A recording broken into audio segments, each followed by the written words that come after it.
The three of us crowded together beside the body. The private office of Dr. Doomsday wasn't exactly small, but with a hospital bed and several large mechanical machines in here with us, it was beginning to feel claustrophobic.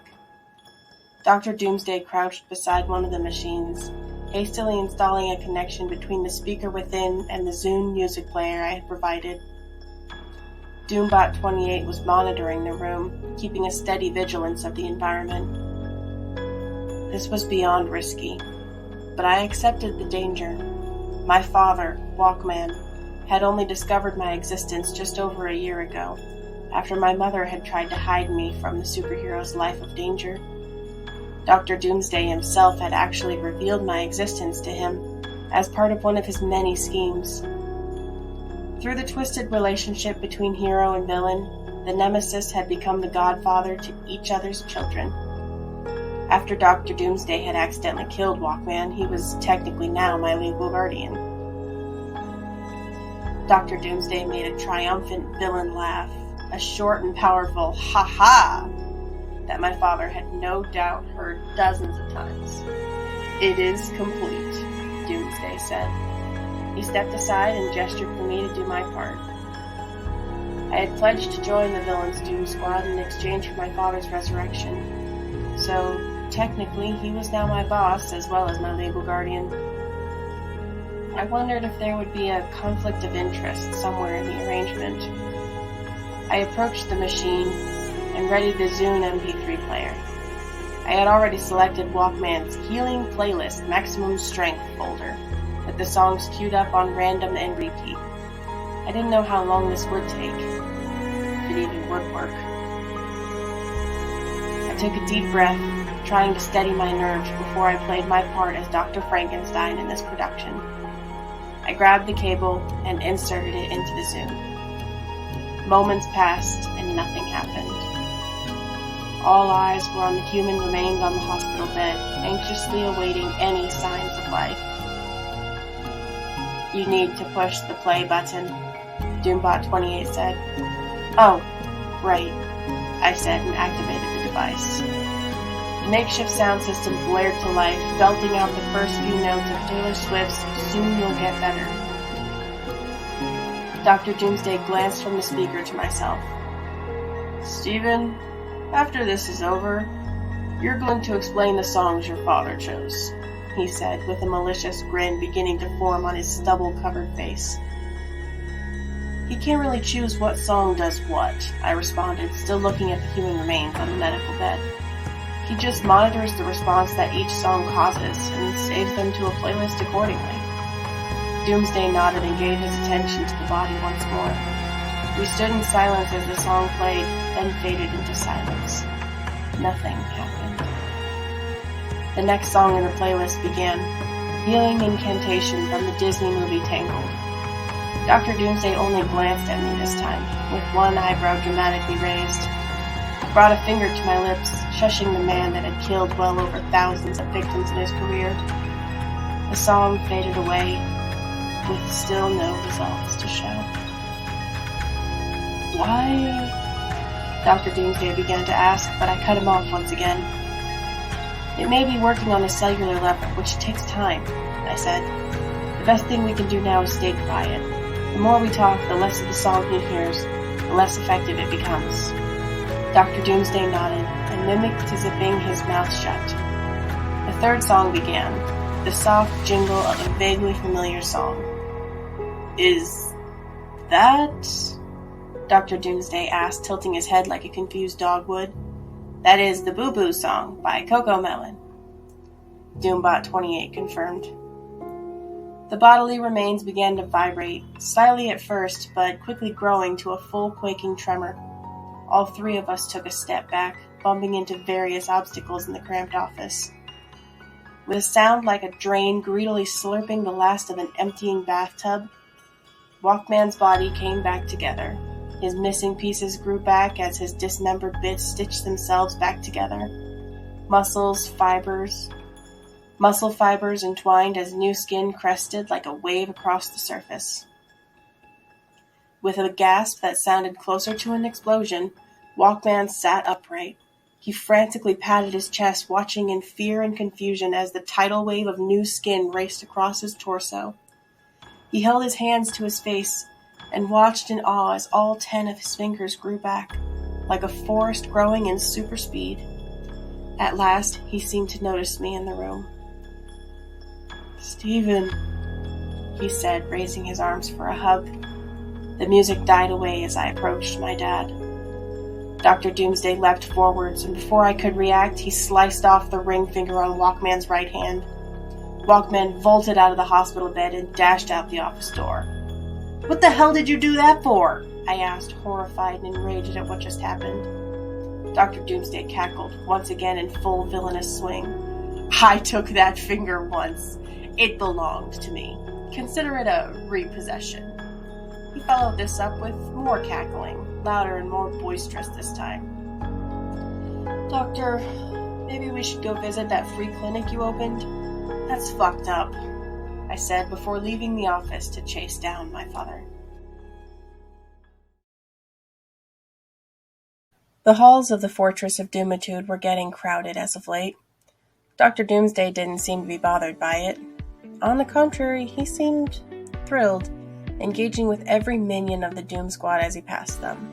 A wink here, a shoulder pat there, a winning smile with a handshake for the returning assassin. Everyone and anyone in the building was getting a moment of personal attention from the supervillain. It was great to see him back to his usual self. After, accidentally, killing his nemesis with a laser blast so powerful it had carved a section out of the moon, Dr. Doomsday had fallen into a deep depression. He had sent me and all the other members of the Doom Squad on a mandatory paid vacation, with several different holiday travel package options at our choosing. It would be an understatement to say that we were shocked when we learned that the Doctor had resurrected his nemesis and recruited WalkMan's son Stephen to the Doom Squad. I stood by the conference room's door with the rest of my team, waiting for Dr. Doomsday to make his way to the meeting he had called. My husband Stefan and our newest team member Stacy were greeted enthusiastically by Dr. Doomsday as he arrived, and I received a bear hug. He was gentle with his robotic arms, but he still squeezed slightly too tightly. We filed into the meeting room, and each took a seat along the expertly carved dark cherry wooden conference table. Dr. Doomsday took his seat at the head of the table, relaxing into his tastefully evil-looking throne with an ergonomic lumbar support pillow. "I'd like to begin this meeting by asking Stacy, how are you doing? You fitting in well? Are these two men helping you enough?" He gestured to my husband and I with one cyborg hand. Stacy's hair shifted from her usual vibrant pink to a deeper purple color. "They've been more than welcoming, Doctor. I'm doing very well here. I've made new friends and feel like I'm growing as a Doom Squad member."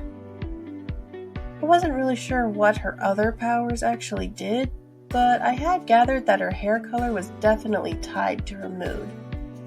It wasn't very useful to anyone, except on poker nights. Her hair always turned orange when she was bluffing.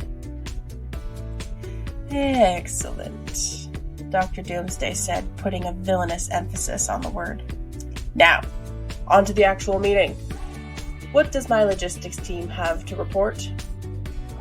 I stood and made my way over to the overhead projector screen. My husband Stefan opened his laptop and began the PowerPoint presentation. I grasped the handle of the pull-down screen and gave it a tug. After a second tug with no response, I decided to just use the wall. "Stefan, could you put in a maintenance request for that?" Dr. Doomsday said, addressing my husband. He quickly nodded and began typing out the maintenance request ticket. The overhead projector flickered to life, creating a bright square of light on the far wall. I could see the PowerPoint well enough against the teal and black decor, so I began the report. "We have identified 4 streets with hazardous potholes across the city. Here, here, and 2 here," I said, indicating with a small laser pointer the roads in question. "In order to sufficiently damage the roads to force a repair, I recommend we stage a bank heist here and follow this escape route." The next PowerPoint slide slid into view, comically overcorrecting as its entrance animation played. A red line appeared, tracing the route from the Grand Central Bank through the city. We'll use explosives at the first 2 areas of concern, drop satchel charges designed to look like we're attacking any police that pursue. I recommend we set up a sonic disruption device between the last 2 here, under the assumption that WalkMan will arrive to stop us by then. I've had R&D look into making this explode as WalkMan strikes it, making an explosion that would damage the road between the 2 dangerous potholes. I stepped away and Stefan advanced the slide. As the next page was appearing in some sort of fade-in animation, Dr. Doomsday spoke up. How could we guarantee that the sonic device wouldn't be triggered by someone besides WalkMan? He asked. I don't want it to go off prematurely. I think we need to ask R&D about that one, boss, I said, kicking myself for not thinking of that sooner. I can schedule a meeting. Dr. Doomsday waved a dismissive hand. No, 1 meeting a day is already more than I care for. Just make sure you pass that along. I nodded, then continued the presentation. The bank currently holds $1.2 billion in cash and bearer bonds. Assuming we recover at least 30% of the goods, finance has projected that we can remain funded into the 2033 second fiscal quarter. Dr. Doomsday made the triangle of doom with his fingertips, lightly tapping them together. Excellent, he said, drawing out the word once more. His metallic fingers clinked with each repetition of the hand motion. A buzz sound emitted from the speaker mounted in the center of the conference table. Dr. Stephen asks to be allowed entry into the meeting, Dr. Doomsday's assistant Brenda said. Send him in, Dr. Doomsday said. The door opened, and WalkMan's son Steve entered. He gave a polite nod to Stefan and I, and a warm smile to Stacy, then took a seat at Dr. Doomsday's left-hand side. Doctor, I've been in contact with my father, he said, addressing the supervillain directly. It was hard to keep track of all their shifting relationships, but I remember that Dr. Doomsday had been appointed as Steve's godfather at one point. Nobody knew why, or why Steve was still with us in the Doom Squad after his father's resurrection. The doctor seemed to trust him, so everyone else had followed suit. How's he doing these days? Dr. Doomsday said with a wicked grin forming on his face. Is his hand any better? Steve ignored the jab at WalkMan's newest injury, a severed right ring finger. It was actually the second time Dr. Doomsday had cut off the same finger, which was odd but not out of place here at the Fortress of Doomitude. He asked me to ask you why you've been targeting already damaged infrastructure, Steve asked flatly. Dr. Doomsday smiled. He noticed. How sweet of him to think of me between our fights. Steve remained silent, waiting for an actual answer. Tell your father that if he's so concerned, he can push the city to repair it themselves, Dr. Doomsday said. If it's such a concern, he can try to fix the problems himself. Steve nodded. I'll tell him. Permission to leave the compound to make contact? Dr. Doomsday nodded. Take your time. It would be good for you to get to know him better. Steve departed, smiling at Stacy again as he departed. Her hair flushed to a deep, embarrassed red just as her cheeks blushed the same color. Is there anything else that we need to discuss? Dr. Doomsday said, glancing around the room. Nobody spoke up. Meeting adjourned. Please forward this to myself, R&D, and tactical planning. He stood and strode from the room. Stefan complied,